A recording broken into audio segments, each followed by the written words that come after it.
This is Jennifer Burke from Politistick. Jennifer, thanks for calling us today. How are you? I'm doing all right. How are you? I'm doing well. I kind of went off earlier on the way the mainstream media is portraying Kellyanne Conway and her offhand Bowling Green massacre comment by pointing out to people that the Bowling Green terrorists were very real. They'd killed a lot of American soldiers over in Iraq before sneaking in here as refugees, and it's sort of the poster story for this whole issue that Trump's trying to deal with right now, to make sure that we're keeping Americans safe. And all the media wants to focus on is that she misspoke one word.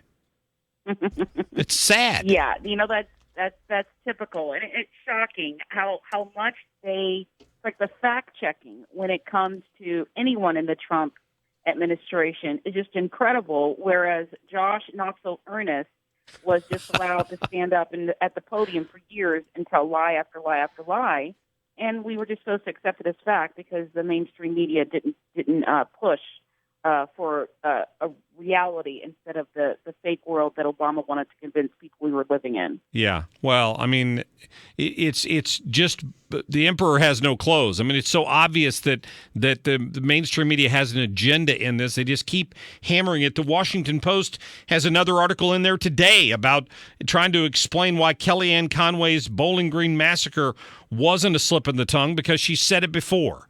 So I guess their conclusion is she's just an idiot, and you shouldn't listen to her anymore because she misspoke. I'm done with it. Yeah, well, and that she misspoke on one small detail, whereas Obama, remember all the times they told blatant lies and sold things using half truths and lies and lies that were actually going to impact the lives of people. If you like your health care plan, you can keep it. If you like your doctor, you can keep it. If you, everyone's premiums are going to go down by $2,500. And they knew that these things weren't true, yet they still said them. And that's far worse than what Kellyanne Conway said or misspoke on or anything. And it just goes to show you that Donald Trump is absolutely correct. When he calls them, fake news. How many fake stories have we seen? They're so anxious to have a gotcha moment when it comes to the Trump administration, that they report things that aren't even true and stretch things out to make it seem worse than they actually are. This is embarrassing. So I wanted to talk to you about the fact that a former Obama administration official had basically called for a military coup before kind of backing off that and claiming they were just joking, right? Yeah, and she wasn't alone. Sarah Silverman, the Democrat go-to comedian who we're supposed to look to for political advice, also said something similar. But yes, this woman, Rosa Brooks, who was with the Obama Department of Defense, actually wrote an entire article in Foreign Policy magazine calling for a military coup against Donald Trump. I mean, it's the things. This is in addition to Maxine Waters calling for Donald Trump's impeachment. The man's barely been in office. You might not like some of the things that he's done, but he has not been outside of his boundaries of his presidential powers, unlike Obama for 8 years. Well, for 8 years, for the last 6 years, Obama ruled the nation with his pen and his phone, and there are, executive orders that are legal for the president and executive orders that are not. Yeah, but this woman actually called for a military coup in order to get Trump out of office. It's kind of sad. Listen to this soundbite this weekend from Chuck Schumer, who showed up at one of these protest rallies to the executive order. Here he is. I have yours. We are going to dump Trump. Yeah! Dump Trump. Dump Trump. Dump Trump. Dump Trump. Now, when the Senate minority leader starts to chant, dump Trump, I wonder if he's talking about 4 years from now or something more serious, shorter term, like impeachment hearings, like Maxine Waters. Why would he start a chant like that? It just makes me wonder. It's Democrats in doing what Chuck Schumer has done, that is fueling these violent protests that are going on in various parts of the country.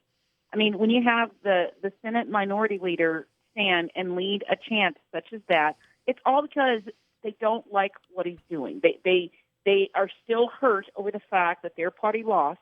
They chose a terrible candidate with a terrible, history of lying and corruption that had absolutely observing her husband being president did not make Hillary Clinton more qualified than anyone else to be president.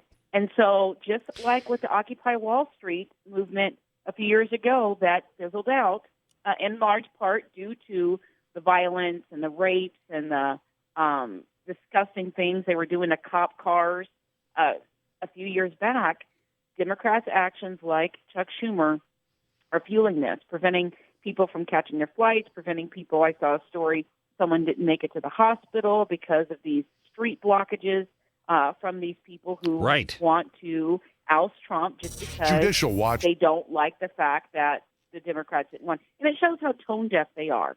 Remember Chuck Schumer after Hillary lost and he gave a press conference and he talked about how they didn't really listen. They needed to listen to the American people. I guess he just tossed all that by the wayside. Yeah. I don't know what their goal is, but the more I hear Pelosi and Schumer talk, I think that's the way they're headed. I don't know if it's political payback for how they felt Obama was treated or what, but just 2 weeks into this, the level of rhetoric is amazing, and to see people in the streets every day protesting over the same policy effectively that President Obama had. On more than one occasion, Hillary Clinton paused refugee intake until we could more properly vet some of these refugees. So it's ridiculous to think that what Donald Trump is doing has somehow violated the Constitution. Right. It's just that if Hillary Clinton had enacted this exact same order had she become president, then there would be no protest in the street. There would be no complaining. They accuse Republicans of being obstructionists. The fact of the matter is, especially after Paul Ryan became Speaker of the House, Barack Obama basically got everything he wanted. The Republicans rolled over at every turn. They didn't put up a fight. They did so in words, but not in actions. They had many opportunities where they could have brought up impeachment charges against Barack Obama. I mean, he was ruling the country as if he were a dictator with absolutely no regard to the Constitution. Establishing these bureaucrats who were enacting laws that they had no right to do so, and Republicans did absolutely nothing about it. Mm-hmm. So I really don't understand how they can. They want to play this game. I guess they want to obstruct at every turn, which is why before Trump even named a Supreme Court nominee, they said we're going to oppose them. You didn't even know who it was. I mean, but yet you were going to obstruct and be in complete opposition.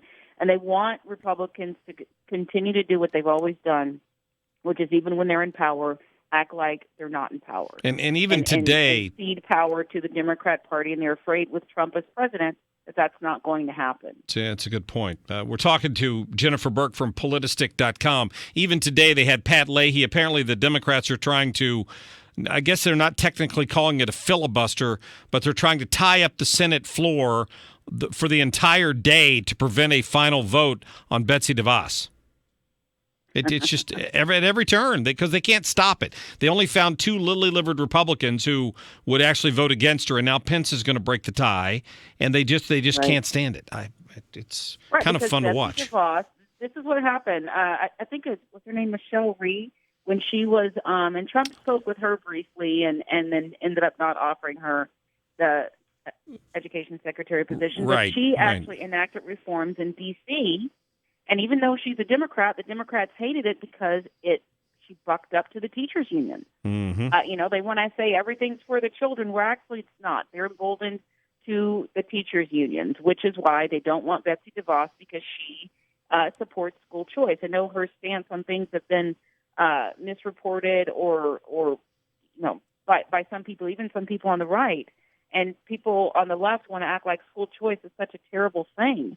I can tell you, I live in a state where there are lots of charter schools that are outstanding, that are great. Are there some bad ones out there? I'm sure there are. There are a lot of bad public schools, too. I was a public school teacher for 12 years, and I can tell you there are some in some districts around the country that are horrible, that on paper commit $12,000 to the education of children, but less than half of that actually makes it into the classroom, and the children are the ones suffering. And this is why, all the Democrats on the committee that voted against moving Betsy DeVos forward were big recipients of teachers' unions' donations. Sure, of course they were. Yeah. Yeah. The great thing about school choice is that competition tends to weed out the ones that aren't doing the job, and that's what the teachers' unions are so worried about, in my opinion. So I'm thrilled that they're going to get somebody in there who at least is going to make a good run at that. Jennifer Burke, listen, love the website. In fact, you've got one of your articles on there I'm going to talk about later. Is this government scientists manipulating climate data to try to help Obama when he was over negotiating the Paris Climate Accord a couple years ago. That's just, things like that are incredible. And thank you and your website for bringing those to the public's attention. Let me direct people to Politistick.com, just like it sounds, Politistick.com, with some great articles on there. Jennifer, thank you.